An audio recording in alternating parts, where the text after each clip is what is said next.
I'm Brian Coe, and I used to be fast on the bike. I raced on a consistent basis for years against some fast company. I met a girl, we got married, and then we had a daughter. After that, I launched a podcast which opened up doors for me to travel and work, but ride a lot less. We then had another daughter, and right when the pandemic came, we sold our house and ended up moving. I ended up riding alone, gained more weight, and lost a lot of my motivation to ride. Now I've teamed up with the coaches and staff at Source Endurance, and with their help, they'll get me back on track and take me from basic to better. July has been an incredibly busy month because I've traveled, done events, tried to relax, and maintain my training as well as nutrition all at the same time. We started off coming off of Unbound Gravel and some other events into getting into the local ride scene, starting with the LEL group rides. Those were a lot of fun as they're super casual, but there's a couple sections on that ride where you can really test your legs, and that's exactly what I did.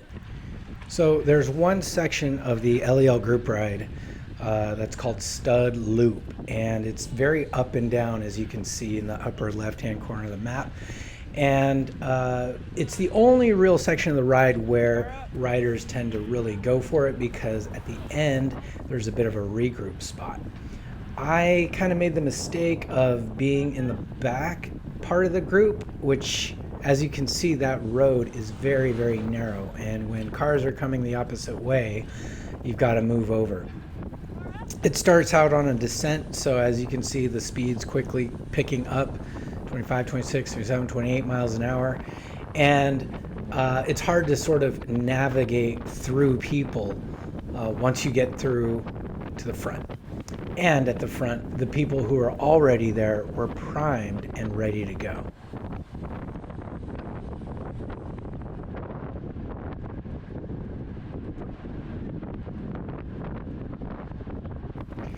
There's usually between 20 and 30 riders, although the ride is growing. They just brought it back after COVID. And on this ride, it was a smaller group, but there were some fast people in the group. You can kind of see at the front. Now, this is the base, the very bottom of the descent. You can already see at the front, people are starting to go. And I'm way behind. I got stuck behind a few people, and I'm just trying to make my way around. This is the first kind of uphill, and I wanted to keep my momentum going up. So I'm doing, between 300 and 400 watts, and then as you get closer to the top of the climb, if you can make it over that climb with the group, you're pretty much safe all the way till the end. So I'm behind this rider here, and he was gapping just a little bit, and then the rider in front of him had some sort of weird mechanical. So the rider in the light blue jersey on the right, as I pass him, I almost crashed. You'll see he had some sort of gear malfunction, and he slips right there, and he nearly banged my bars, and I knew I had to get around that. He was okay. He just had something wrong with his shifter. You can see the guy on the left, Jordan, he attacks, and this is at the crest of the hill. So, we're already doing over 400 watts, and then we hit the descent. So the guy who was pulling in this kit on the right, he drops back because he's pretty tired, and he's looking for the rest of us to take the lead. So as you can see, it's already broken up, and I'm forced to chase. And as I'm chasing, I'm pretty much in the wind at this point. You can't see, but there's 3 riders up ahead, and there's a 4th that I'm pulling up to on the Carrere team. And then I end up sticking with him, and I'm towing the group. The entire group is on my wheel and behind me, by the way. And we're sort of working together, and we can just see those guys in front. I didn't think I had enough in me to chase and close that gap, and if I did, I'd be toast anyway. And we're hitting the descent right here, and into this corner at around 30 miles an hour. Take it a little bit wide. And then he takes this really good pull. But even though he's pulling, we're holding 33, 32 miles an hour, we're still unable to catch that group. So then it's my turn to pull. And I figure, you know, it's better for me to get some good pulls in rather than just sit in. It's better training, honestly. And I wanted to test the legs a little bit. So I'm at the front doing about 450 watts. And I can still kind of see the trio just at some of these rounded corners right here. And they're going hard. You can really make them out at the front there. I get out of the saddle on some of these tiny little rollers. Topping out around 600 watts, but maintaining around 350 to 450. And then the riders behind me are coming in, thankfully, to take a pull. It was just these two. Nobody else wanted to pull, so I slotted in again. Took a big breather as we slowed down, and then just rotated. So it was pretty much a 3 versus 3. Even though the entire group was behind us. And we're almost done with this section too. It's only about 1.5 to 2 miles, but you really start going on the descent anyway. I was just caught in a bad spot. Had I been maybe closer to the front, I might have been in that front group. One rider from the trio actually got dropped, so now it's just a group of 2 on the very front. And we can see him, he's by himself, and I think he's kind of soft pedaling. I take one last pull here up this section. It's a slight uphill. And then we turn off to the right and we regroup at the parking lot. But even though we're going 23 miles an hour, I'm doing about, over 400 watts, so it hurts. And then we ease up, regroup. We ended up dropping quite a few people on this little twisty, rolly section. So we regroup at this parking lot on the right and then sort of discuss, wait for everybody to come back, and then we keep going on the ride. This isn't even halfway done with the ride yet. There's still a couple more sections. But yeah, it was a very fun group and it tested my fitness for sure.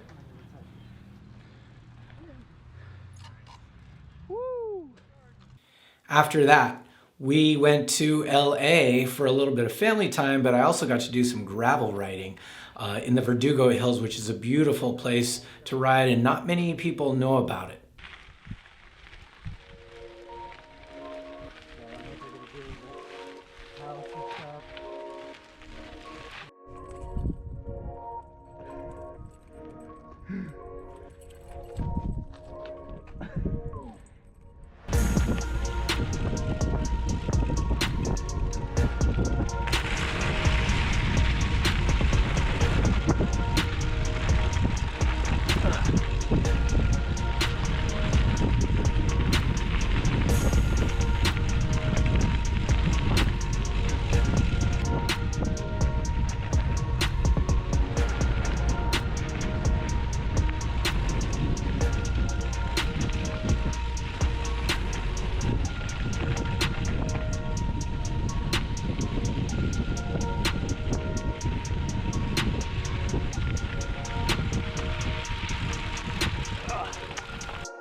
What do you have to say about Sheng Chen Dao?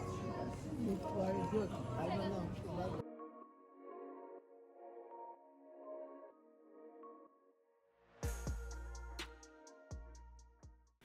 After that, we prepped for BWR along with Gravelstoke, and I was able to do a Gravelstoke Shakeout ride in some of the local trails here just a couple days before BWR. I'm going to be capturing all the action.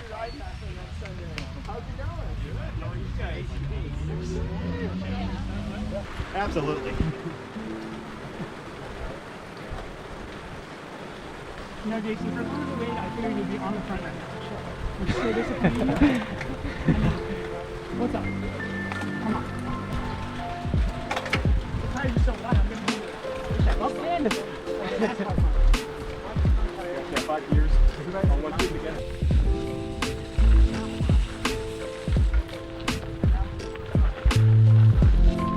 Ah, sorry. It's all right. You're all good. Mine's on the left. Wait a second. Yes!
Clear.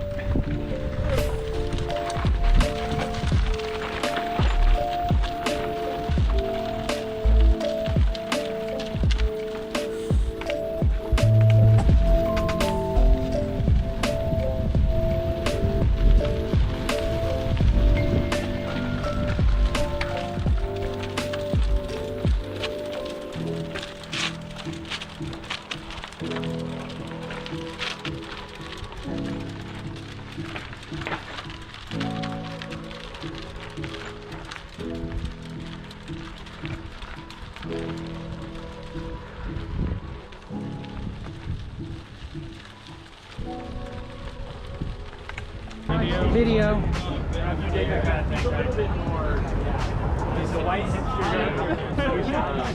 Yeah, looking like a cold door. But I've become thick-skinned in my old age. And then, of course, BWR was a huge event, great success. I was able to both work for BWR, doing some content for them, also creating a video at the same time. And then cross over. I'm gonna run as soon as you hit go through the canyon building to get onto the motorcycle.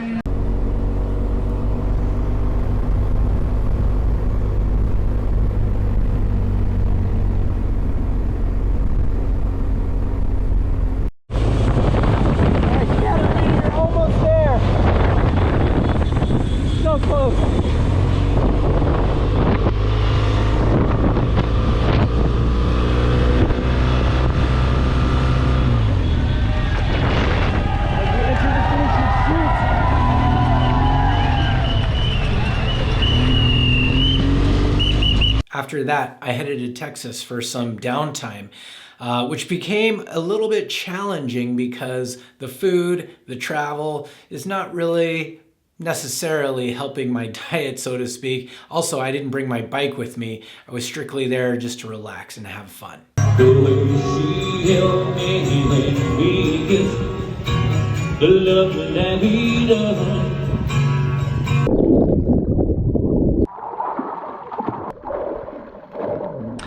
Well, it's been a busy month for July between traveling, going to events, and trying to dial in my riding and nutrition. It is hard to do it all.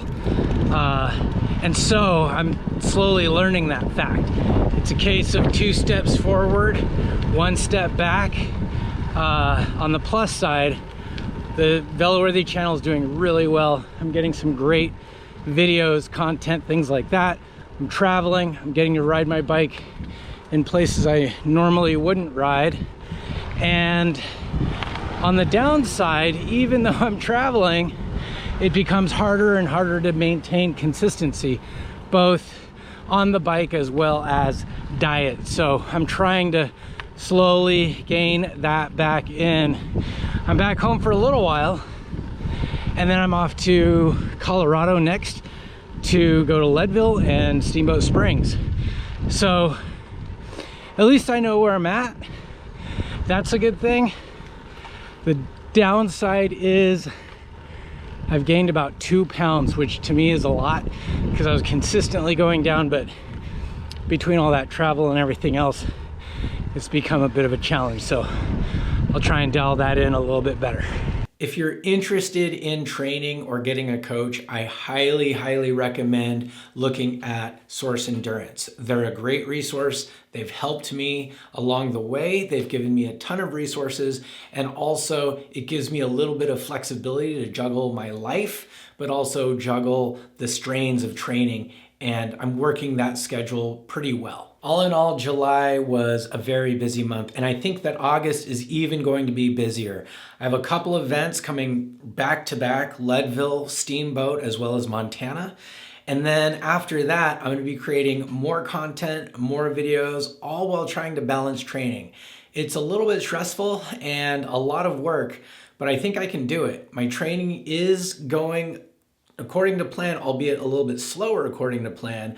But at the same time, I knew that coming into it. The weight's not coming down as fast as I thought, but again, we're talking plus or minus 3 pounds here. So if I gain a couple of pounds and lose a couple of pounds, I just want to make sure that overall trend is going down. So I'll tell you what, if you like the channel and you like what you see, go ahead and hit subscribe. And until the next episode, this is Brian saying stay velo-worthy.